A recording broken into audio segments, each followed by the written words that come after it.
Well, we should care about Ukraine. They're an ally of ours.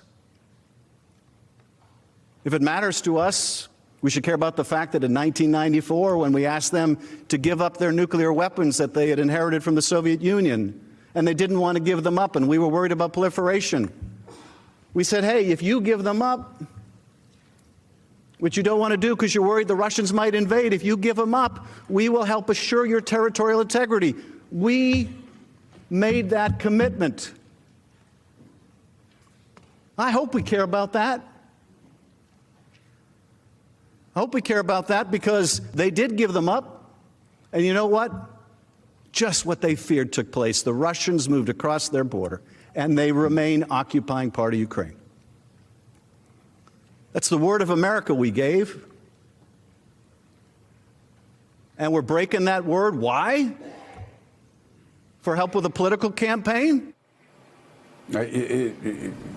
Yeah. It's something we've talked about on this show, actually, over the past couple of years, after the invasion of Ukraine, after Vladimir Putin invaded Ukraine. I remember Jeffrey Sachs and others coming on, and Richard Haas coming on saying, we made a commitment to the Ukrainians. If they gave up their nuclear weapons, we would protect their borders. Well, of course, we didn't do that. And now this president, Tom Nichols, decides that he's, again, going to withhold military funding unless, of course, they help interfere with American elections, particularly his election. I thought Schiff's performance was a virtuoso performance yesterday. I'm so used to seeing mediocrity on the floors of the House and the Senate that a performance like that really does cut through, doesn't it? And he made the case about national security, which I really do think resonates. One of the things that really struck me about the House laying out its case is that the narrative is so clear.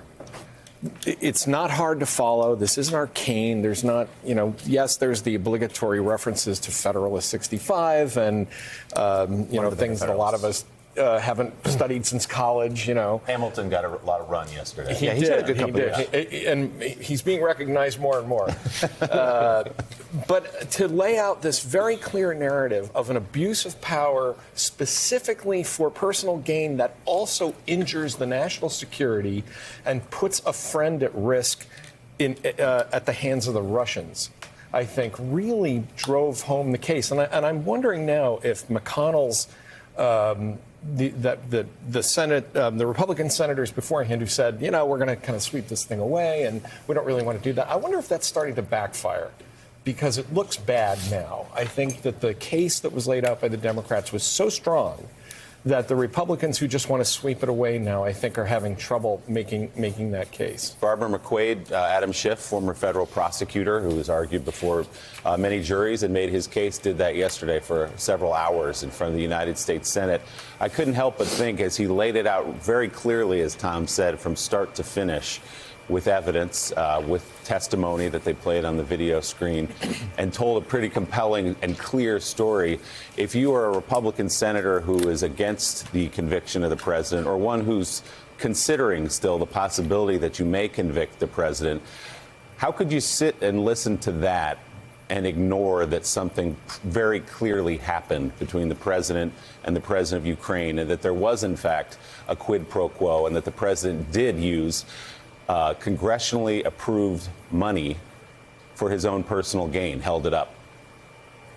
Well, Adam Schiff did masterfully what all prosecutors are trained to do, which is not just to argue that the elements of a statute have been technically satisfied, but to make the story come to life and explain to the jury why it matters. People don't want to feel like they've convicted somebody just because, gotcha, there's a technical violation here, but that it matters that we have rules and laws for a reason. And what I thought Adam Schiff did particularly well is not only weaving the facts of the story, but explaining why this runs so afoul of the values that we share in America, and this much more pressing value of military aid to Ukraine, why it's dangerous to us. Adam Schiff and also Jason Crow really made this point well, which is we gave aid to Ukraine so they could fight Russia there, so we don't have to fight a war here. It isn't just about our ally Ukraine and doing what we said we would do, valuing our commitments so that we get that kind of